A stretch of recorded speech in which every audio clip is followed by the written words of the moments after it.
So I'm hearing if you're up for it, you will begin to experience things that you've never experienced before, because it's time for you to experience new things. Many of you are afraid to try new things because of fear of the unknown. But if you don't try, how will you ever know, right? How will you ever know if you don't try? It's like Spirit wants you to try, at least by beginning to open yourself up to what you're not used to, you know? Because when you do that, I'm hearing that you can gain connections that will become very valuable in your life in some way. And it will also brighten up your life. And many of you are like, I don't go out, I don't do that. And I know, I feel you. But if you have the opportunity, you should go, is what I'm getting. Not unless something tells you not to, from an intuitive nudge. That's one thing, but just make sure you don't avoid any event that you may be invited to, or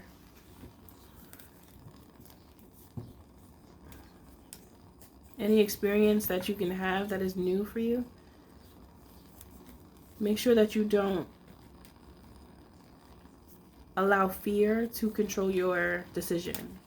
As long as your decision is not coming from a place of fear, then it's fine if you don't go. But if you know that it's because you're fearful, go. Like, you know, if you know that a part of you is like, no, I don't want to go because you're fearing something, go, because you going can help you to conquer your fear. That's one thing about fear. I feel as though even when I'm gonna put this. Some people that you see are very strong.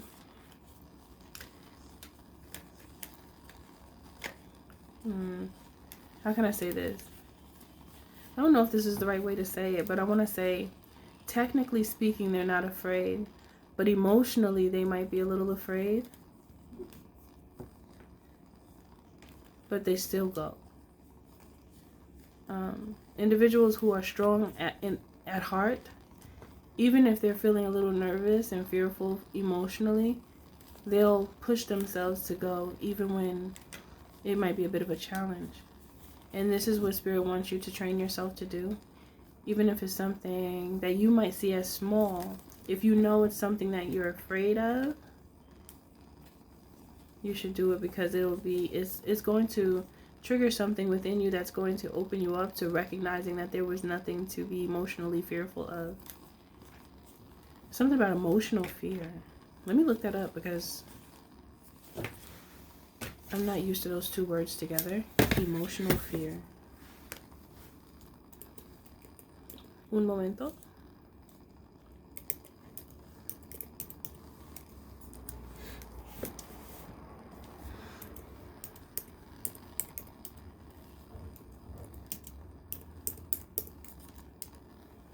Let's see what this is about. Suffering from emotional abuse.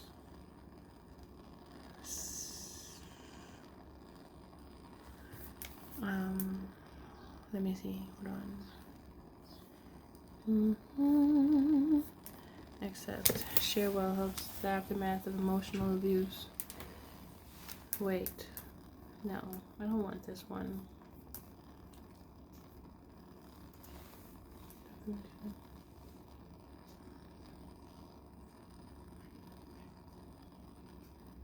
Fear your emotions and feelings. Okay, I'm seeing an article. Continue, excuse me, you're blocking my vision. Giving me ads, like, what is that about? I don't want to see that. Okay, suppressing your emotions because you're afraid of them can be bad for your physical and mental health. Here's what to do instead. Signs you may be afraid of your emotions. When a toddler feels a big emotion like anger or sadness, they tend to have a big tantrum on the floor, not or the floor. And these tantrums can be a lot to observe, full of thrashing, screaming, and tears. But a child reacts like this because the emotions they are feeling is uncomfortable, maybe even painful. Of course, as adults, we feel emotions too, and those feelings can be just as overwhelming, uncomfortable, or even painful as they were when we were children, even if we don't let ourselves react in such a big way. But sometimes, in our attempts to not give in to our emotions, we go too far. We run from them or suppress them, even if that harms us in the long run. Although there are many reasons we might suppress our emotions, one of them is that we are afraid of our emotions. Fear of emotions is called, let me try to pronounce this properly. Anemotophobia? Anemotophobia. I've never heard of that before. It is not an official term in the DSM-5 TR.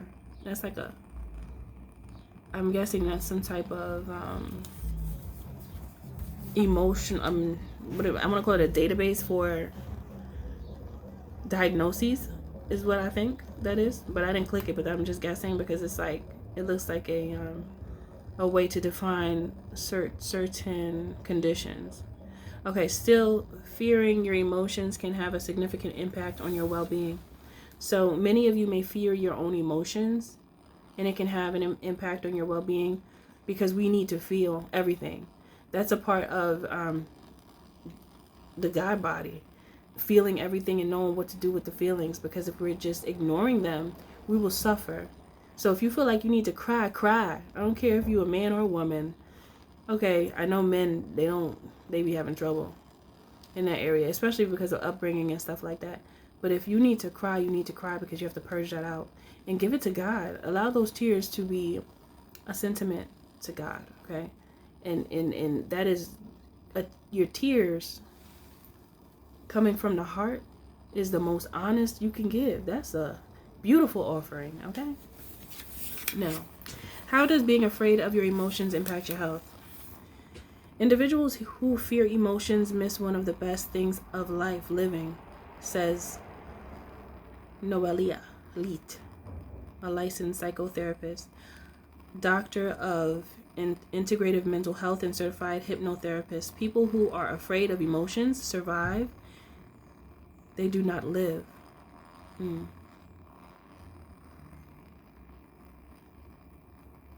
Their fear stops them from living the best of their lives. This can impact their relationships, their mental health, and even their physical health, because it can lead to bursts of rage, isolation, and trouble connecting with others. It can also lead to long-term depression and anxiety.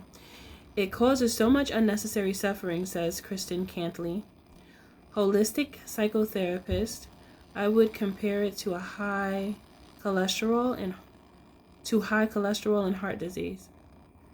Ooh, that's crazy how they're equating fear of emotion to high cholesterol and heart disease.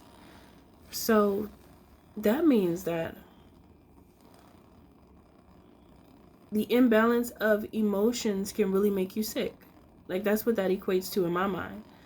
Because if they're saying fear of emotions and suppressing them,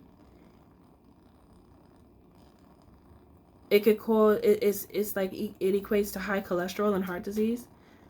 Both can kill. So that means emotions, the imbalance of your emotions can also be fatal. So if you are someone who you are finding yourself trying to suppress your emotions, you must find a way not to do that. You have to stop. It's not healthy for you. So imagine someone being the healthiest in the world, and you know they take care of themselves. They don't have high cholesterol, they don't have heart disease, they don't have diabetes, they don't have anything that is like from mistreating themselves by overindulging, but it's more so of suppressing an emotion that they don't want to feel. It could still lead them to fatality. That is deep. Okay, so let's see what else.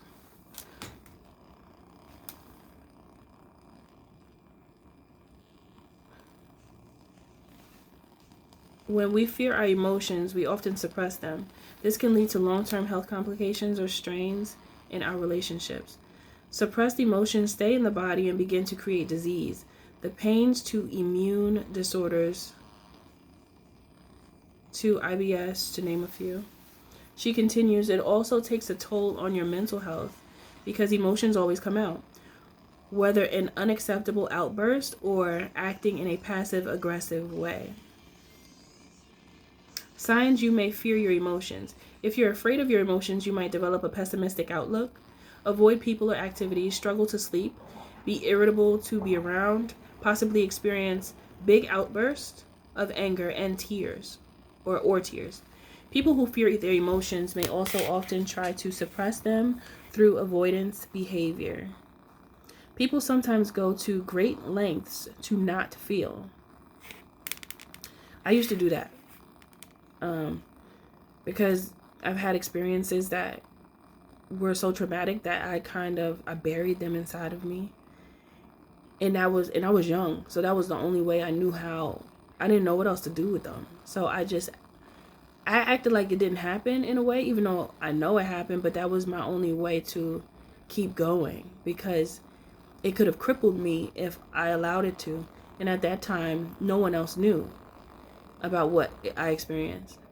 So I learned to speak at a young age for myself and express what happened so that I could at least get support if it was available. And I decided to say something for the first time. I think I was like, 10 or 12 or something. But when I did that, it released a lot from my heart that was heavy on me. Okay, so it also says, people sometimes go to great lengths to not feel, which can lead to self-medicating with alcohol, drugs, sex, and gambling, or other addictive behavior. Maybe I'll have to pull that out of here because there's certain things that I said in there that might give me a strike or something.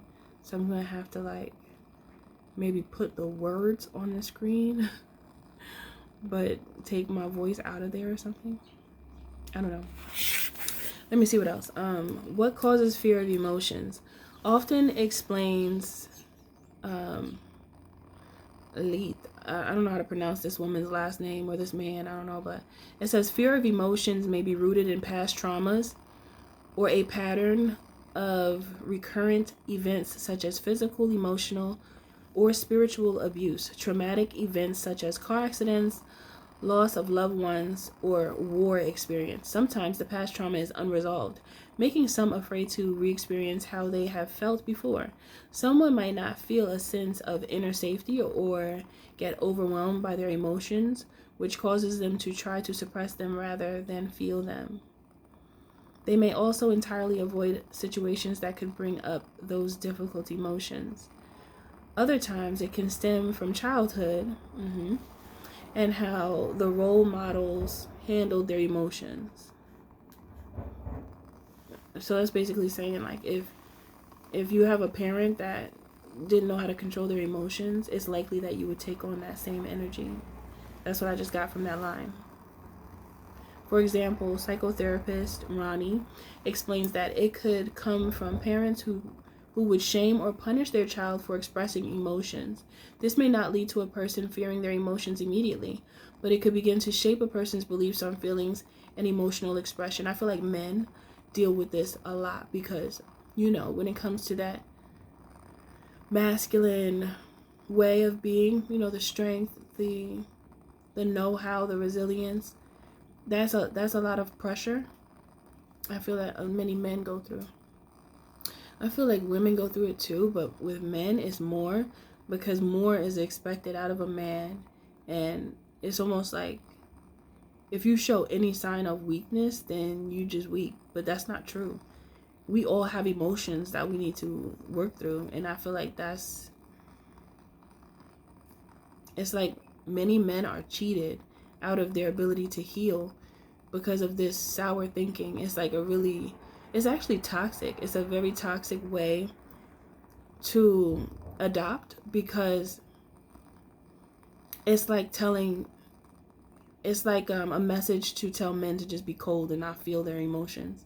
And anytime you tell anybody not to feel their emotions, that is crippling them in some way, because we need to feel all of our emotions. That's a part of our connection with God, is to feel. If we didn't feel, we wouldn't be able to move. We wouldn't know when to move if we didn't feel. Feeling helps us to move into the direction that we're supposed to go in. It's a part of the GPS. I call that guidance per spirit, because I believe that our ancestors and our spirit family are around and within us. So our spirit family, each one has a specialty that they help us with. So if you don't allow your emotions to guide you, then it's like you'll be ignoring your ancestors when they try to speak through you to move, and when it's time to cry, and when it's time to feel and know what to do with it. Like, But for those who have been taught as a child and shamed and punished for expressing themselves, which again, I know many men deal with this, it really prevents them from reaching the absolute best version of themselves. Not to say that they're a bad person, but there's more growth. That just shows that there's more opportunity for growth. But if they keep on telling themselves, no, men don't cry, and no, men are supposed to be tough all the time, that's like leaders. People who have a spirit of a leader, everyone thinks that they're freaking not human or something, because people will look at you and like, oh, you know how to do it, so you do it. But everybody gets tired. Just because you're someone who leads does not mean you don't get tired and don't get frustrated and don't just want to say forget it. Doesn't mean that. Actually, people who are leaders are more likely to feel that way. Wait, there's a message here. No, hold on, I'm trying to catch it. No. Hold on, I gotta look up something real quick. I just had a blank. I don't know why, so I had to go look up the name. But I remember hearing the story of the Orisha Ogun, and he was a warrior, and he rules like technology, and because he has like a metal, what do you call that, machete, and he clears pathways for people to be able to walk through. Kind of, I mean, Papa Legba, Ilegwa, Ishu, he's more so of the crossroads. But when it comes to Ogun, he's a waymaker. And if anything is in someone's path, he'll clear the path. And I just always think about him cutting the vegetation so that people could walk through. Everyone saw his strength and his resilience and his know-how, and they wanted him to be their leader. He loves to help. He loves to be there for others. He loves to be a guide. But he doesn't want to really be a leader. Like, he don't really want to do that. He just wants to be left alone. But he wants to tap into his heart when he's ready to, when he knows someone can use his help. And I feel like many leaders are that way as well. He would rather be alone and think. He would rather connect to himself in solitude than to lead. But he'll guide you, he'll help you, but he doesn't want to be considered a leader. He just wants to be who he is. And I feel like this message goes along with that, with Ogun's perception. You know what I appreciate about the Orishas? I appreciate the honesty and truth of their stories, because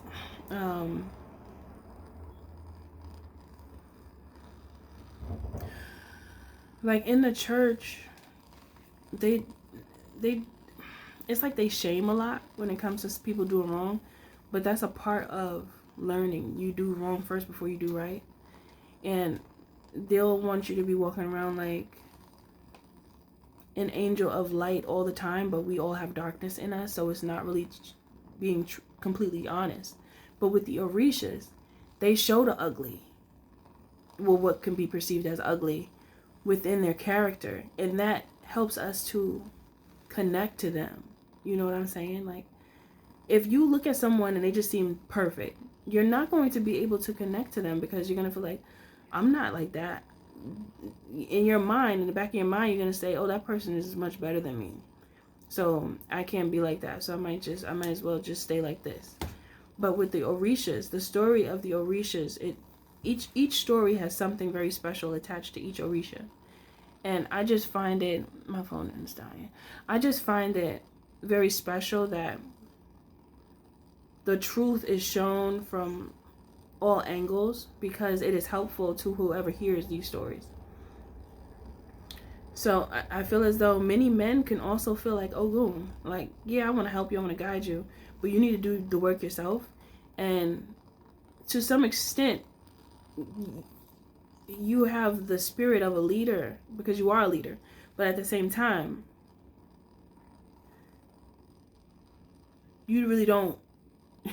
There's a certain extent to it. There's a certain boundary. It's like, okay, I could do this, but I don't want to go any further than that, because then that's taken away from me. It's taken away from my life, because you can still be a leader and still live, but you just have to, you just have to make adjustments and put people in place that can accommodate what needs to be accommodated. It makes me think about like people who own Fortune 500 companies. Those people don't work. They don't really work. They have the vision and hire people to implement it, but they don't be doing nothing. They be going skiing in Aspen. Okay, they don't do anything. They hire other people to do everything. So that is the way that you get yourself out of that. If you show people, what's that saying from the Bible? Hold on, I'm gonna just get it, because I'm forgetting what it is. Hold on. You guys probably know what I'm talking about, but it's a very popular Bible verse. Okay, wait a minute. I thought I was about to see it and it didn't say everything I needed it to say. Hold on one moment, please.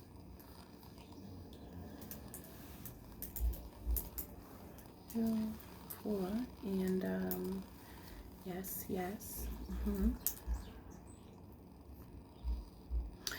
Okay, so it's Matthew 4, or chapter 4, verse 19.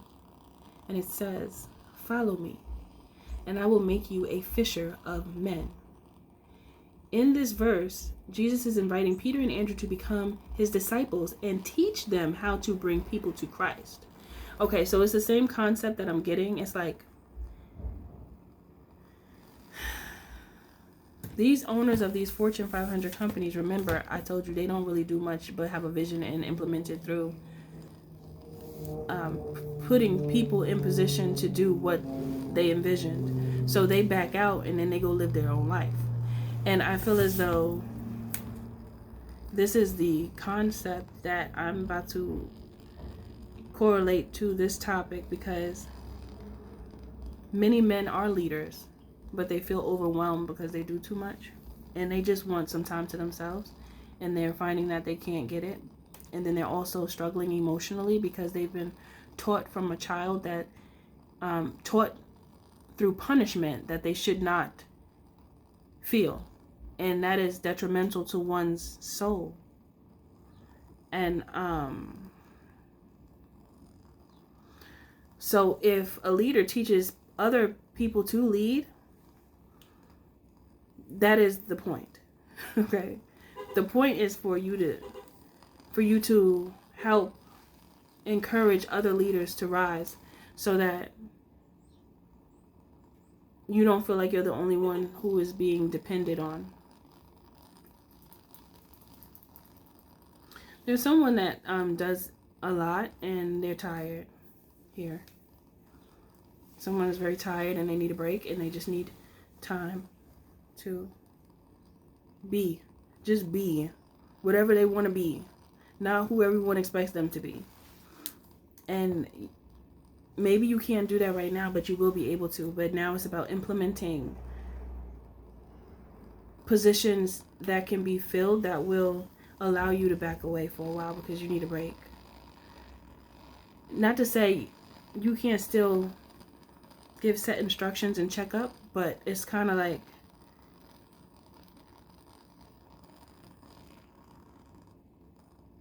the implementation of the positioning is what's going to set you free from because somebody needs to heal. It's like overwhelming right now for me. I feel like I want to cry. What? Somebody is overwhelmed. And what's the last line in this article? It says, if a child is scared, sad, or angry and runs to their parents only to be punished, the child will not feel safe to express their emotions. So if you don't feel safe to express your emotions, think about that last line. Did you experience that as well as a child, where every time you express yourself, somebody was yelling at you or making you feel like something was wrong with you when you were just naturally being yourself and naturally expressing yourself? Is that something that you experienced? Because now is the time to rewrite that and write that out of your life and heal from it. And if there's something that you feel bound to in your life, because I feel like someone feels bound to something in their life, because you might be, you know, it makes sense, especially if you have some type of system going that you run. Now it's time to build up enough strength to prepare yourself to back away for a second. Once you do that, then you can live the way you want and you can heal the way you need. Yeah. I think that's the end of this message.